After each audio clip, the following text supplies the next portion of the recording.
చివరికి భగవంతుని ప్రార్థించడం తప్ప ఆయనకు మరో మార్గం గోచరించలేదు.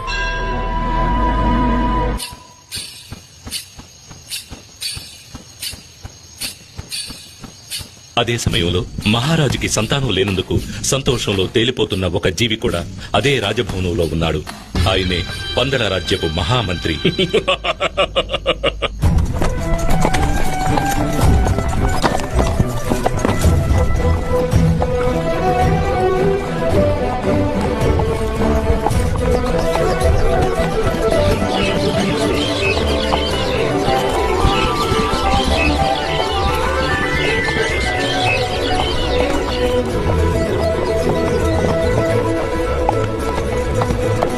ఒకనాడు రాజశేఖర మహారాజు తన మంత్రులు పరివారంతో సహా వేటకు బయలుదేరాడు. ఆ రోజు ఎన్నడూ లేని విధంగా మనసు ప్రశాంతంగా ఉండడాన్ని, హృదయం సంతోషంతో నిండి ఉండడాన్ని గ్రహించాడు. మహామంత్రి, నేటి ఉదయం నుండి నా చుట్టూ అన్ని శుభశకునాలే కనిపిస్తున్నాయి. నా జీవితంలో ఏదో మంచి జరగబోతున్నట్లు, హృదయంలోని శోకం మొత్తం తొలగిపోనున్నట్లుగా అనిపిస్తుంది.